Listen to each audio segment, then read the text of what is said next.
Guys, welcome back to our YouTube channel. He is Akaya और आज हम कुछ डीपीपी सॉल्व करने वाले हैं। अभी ह्यूमन रिप्रोडक्शन का ही जो बचे हुए जितने भी हमने टॉपिक कवर किए हैं उसी से रिलेटेड हमारी ये क्वेश्चंस है। तो बहुत ही प्यारे तरीके से हम उन क्वेश्चन को सॉल्व करने वाले हैं। तो आइए स्टार्ट करते हैं। हमारा फर्स्ट क्वेश्चन क्या बोल रहा है, identify A and B and C. हमें ए बी सी को आइडेंटिफाई करना है।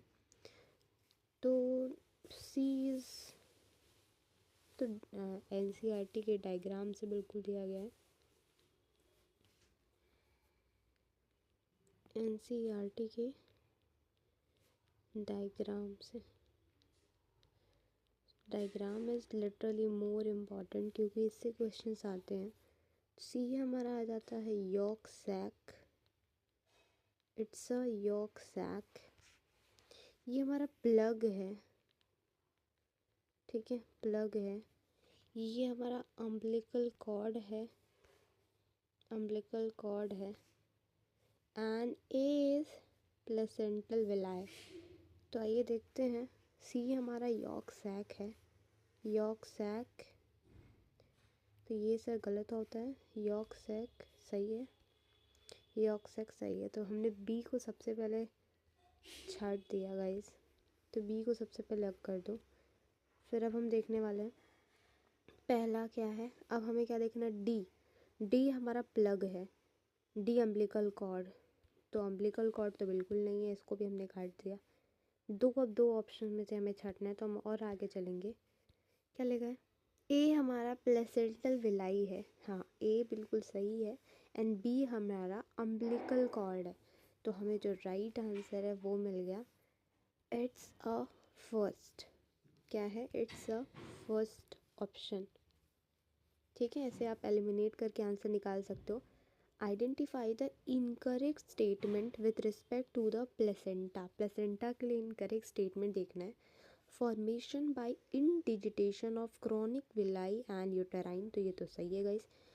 It is a structure and functional connection between developing maternal body. बिल्कुल सही है।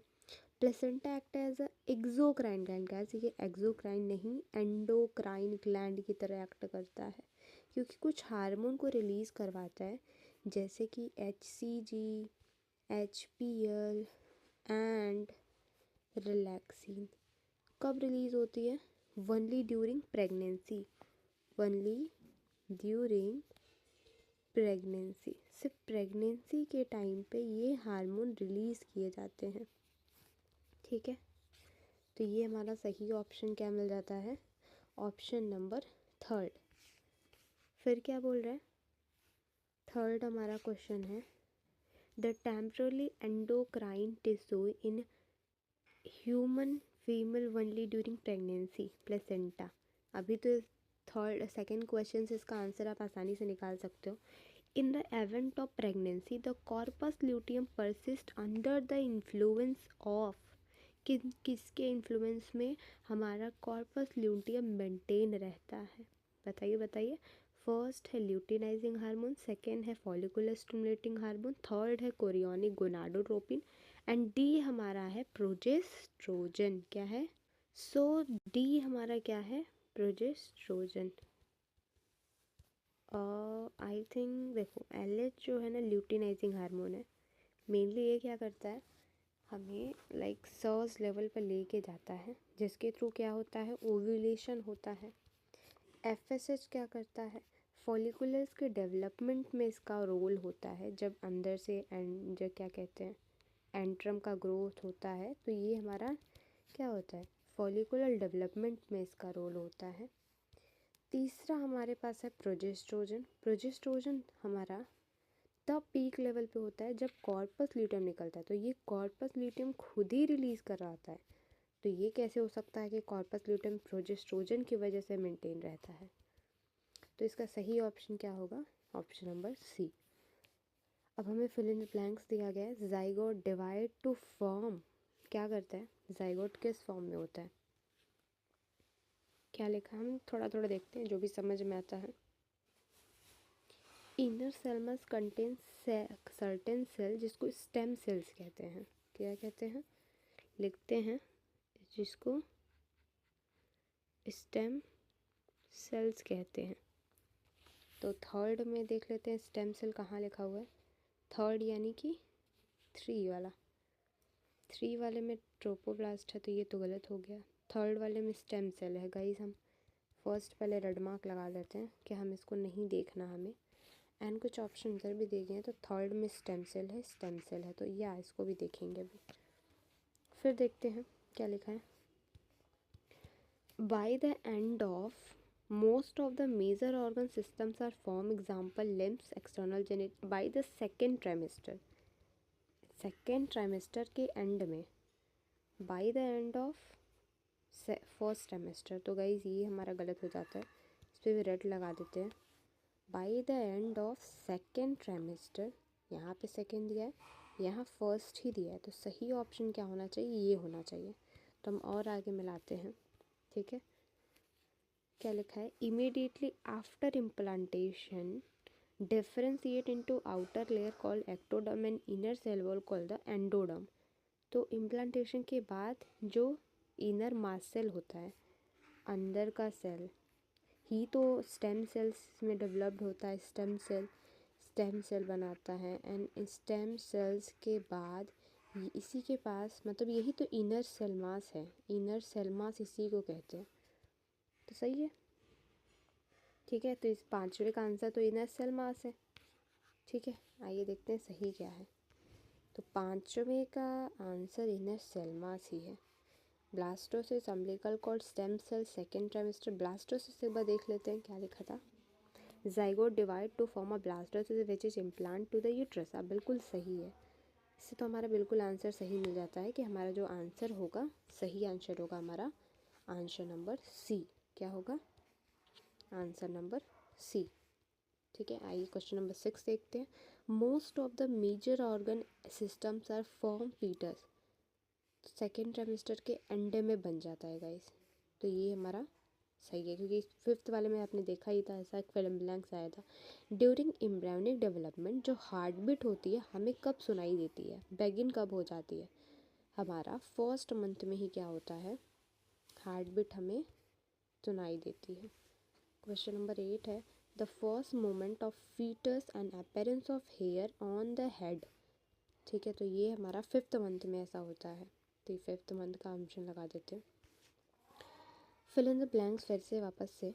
By the end of the pregnancy of fetus develop into second month के बाद, second month यहाँ लिख सकते हो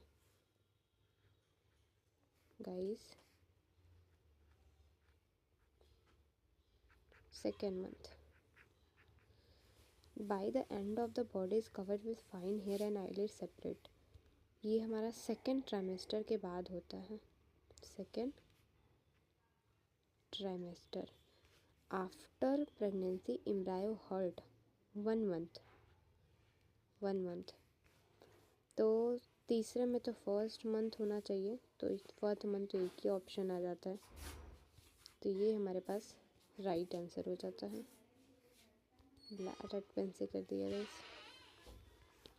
अब क्वेश्चन नंबर 10 देखते हैं क्या लिखा है। In human beings at the end of 12 week, मतलब यानी फर्स्ट ट्राइमेस्टर के एंड में प्रेगनेंसी में क्या होता है, heart covered with fine hair नहीं, मूवमेंट ऑफ फर्स्ट में नहीं, फिफ्थ मंथ में होता है, आईलिड एंड आई से separate, major of the major organ, ये सेकेंड ट्राइमेस्टर में ऐसा होता है कि मेजर ऑर्गन्स बन जाते हैं। तो इसका सही ऑप्शन फर्स्ट ट्राइमेस्टर के एंड तक हेड तो कवर हो जाते हैं फाइन ईयर से, ये फिफ्थ मंथ में होता है, ये भी फिफ्थ मंथ में होता है। मेजर ऑर्गन्स क्या होते हैं, लिम्स एंड डिजिट वगैरह बन जाते हैं, तो ये हम बोल सकते हैं, क्योंकि eyelashes and eyelid separate second trimester के लास्ट में होता है, तो ये हमारे पास 10 का फर्स्ट सही हो जाता है। एक बार चेक कर लेते हैं थोड़ी सी, ओके सही है गाइस, 10 का फर्स्ट ही होगा। अब देखते हैं 11 क्वेश्चन क्या लिखा है। मैच करना था एंड ऑफ द, देखो most of the major organ हमारा फर्स्ट मंथ के एंड तक हो जाता है, सेकेंड मंथ भी कर सकते हो, तो ये हमारा इसका हो गया। Appearance of hair on the head, ये मंथ में 5th मंथ में होता है, ड्यूरिंग 5th मंथ। 1 मंथ में हमारा क्या बनता है, हार्ट बन जाता है। 6th मंथ में आईलिड एंड आईलैशेस सेपरेट हो जाते हैं, ठीक है। एंड 3rd मंथ में लिम्स एंड डिजिट बन जाते हैं। अच्छा, ये करेक्ट पूछ रहा है, तो फर्स्ट का तो 3rd सही है, फर्स्ट का 3rd, सेकंड का फर्स्ट। गाइस एक चीज़ गलत हो गया है, फिर से देखते हैं। And of the first month में हमें हार्ट सुनाई देती है, तो फर्स्ट का 3rd ही होगा, फर्स्ट का 3rd। इनको और इनको काट देते हैं। बी का 5th दिखा रहा है, ठीक है, हम पहले ही लगा देते हैं। फिर क्या दिखा रहा है, सी का फर्स्ट या सी का सेकंड होगा। 3rd मंथ में क्या होता है, हाँ, तो ये हमारा फर्स्ट हो सकता है। 5th मंथ में बाल देख सकते हैं, डी का सेकंड, तो डी का सेकंड सिर्फ एक ही वाले में आंसर है, this is D. In the human beings at the end of 12 week, यानी फर्स्ट सेमेस्टर के एंड में नहीं होता ऐसा, मोमेंट नहीं दिखती है, आईलिड सेपरेट होते, मेजर ऑर्गन्स बन जाते हैं। यहाँ हमने क्या किया था, सेम ही क्वेश्चन है गाइस, डी की तरह ही है, डी की तरह क्या, सेम ही है। The moment, the first moment and हमें 5th मंथ में दिखाई देता है, ये वहाँ इंपॉर्टेंट है गाइस। 5th मंथ वाला क्वेश्चन बहुत पूछा जाता है, तो इसका सही ऑप्शन क्या होगा, 5th month. By the end of how many weeks the major organs are the form during embryonic development, 12 week के एंड तक, यानी कि सेकेंड ट्राइमेस्टर के एंड तक। ऑक्सीटोसिन कॉज स्ट्रॉन्ग कंट्रैक्शन, बिल्कुल सही। ऑक्सीटोसिन इज बर्थ हार्मोन, बिल्कुल सही। Oxytocin act uterine, oxytocin is produce by pituitary gland, पहला ट्रू है, दूसरा ट्रू है, पहला फॉल्स दिखा रहा है, गलत है, इसमें सेकंड तो गलत है। 3rd हमारा डी तो ऑफकोर्स फॉल्स ही है, क्योंकि इसमें भी फॉल्स है, इसमें से भी फॉल्स है। बस ये 3rd का mean oxytocin act on the uterine muscles, of course act करता है, एक्ट करता है तभी तो हार्ड कॉन्ट्रैक्शन होता है, तो ये तो ट्रू है। तो इसका सही ऑप्शन क्या हो जाता है मेरे पास, क्या हो जाता है गाइज, 1 मिनट में इसको सॉर्ट आउट कर दूँ प्रॉब्लम को, चलो अब नहीं होगा ऐसा। Which of the following hormone decrease the blood eight the time of parturition, मतलब पार्चुरेशन के टाइम पे कौन सा हार्मोन क्या करता है, ब्लड को कम कर देता है पार्चुरेशन, क्योंकि अगर ब्लड कम नहीं हुआ तो जब प्रेगनेंसी कंसीव हो गई, पार्चुरेशन यानी बच्चे जब पैदा होने लगे, उस टाइम पे बहुत ज़्यादा ब्लड का लॉस हो जाएगा, समझ रहे हो। उसके लिए क्या करना पड़ता है, उसके लिए हमें ब्लड को कम करना पड़ता है eight the time of parturition. तो एस्ट्रोजन तो ब्लड कम नहीं कर पाएगा, रिलैक्सिन ऑक्सीटोसिन का तो काम है कि कॉन्ट्रैक्शन कराना, तो उसका सही ऑप्शन प्रोजेस्ट्रोजन हो जाता है। Labour can be induced by the, labour pain किसकी वजह से होता है, बताइए guys, Pitocin, cortisol, ACTH, Pitocin, prolactin, बताइए। एंड ये एनसीईआरटी में नहीं दिया है, लेबर पेन जो रहता है वो किसकी वजह से होता है, तो ये सही ऑप्शन है, ठीक है। 18 क्या पूछ रहा है, E/P रेशियो बता रहा है, E for estrogen, P for progestogen, ratio at the time of parturition.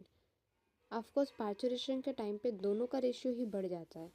For the parturition ACTH stimulates adrenal cortex of fetus to secrete cortisol, ठीक है, याद रखिएगा। क्वेश्चन नंबर 20 क्या दिया है, डायरेक्शन एसर्शन एंड रिएक्शन पूछ रहा है। Contraction eight the end of pregnancy cause delivery of the baby, सही है। Oxytocin act on uterine muscle and cause strong uterine contraction. Oxytocin क्या, हमने यहाँ पे क्या देखा था, ऑक्सीटोसिन जो रहता है हमारी मसल्स पे एक्ट नहीं करता, गाइस कहाँ पे देखा था हमने, कहीं तो अभी देखा ही था कि हमारी यूटेराइन, हाँ यहाँ देखा था, हमारे यूटेराइन पे क्या होता है, मसल्स पे एक्ट करता है, जिसके थ्रू कॉन्ट्रैक्शन होता है। तो इसके दोनों ही ऑप्शन बिल्कुल सही हैं, बट हाँ सही है, असर्शन रीज़न दोनों ही सही है, एक्सप्लेनेशन भी सही है। फीटस एजेक्शन रिफ्लेक्स FER क्या होता है, triggered release of oxytocin from the fetus pituitary, बिल्कुल नहीं। मम्मा के पेट से आना है, trigger release of oxytocin from the maternal pituitary. तो इसका सही ऑप्शन क्या हो जाता है, ऑप्शन नंबर सेकेंड। ठीक है गाइस, तो अब क्वेश्चन हमारा कंप्लीट होता है। And thank you so much for watching. And किसी को भी अगर कोई प्रॉब्लम है तो कमेंट करके पूछ सकता है। एंड इसी तरीके से हम ऐसे जुड़े रहिए, अच्छे अच्छे लेक्चर देखते रहिए। Bye bye, thank you, love you so much.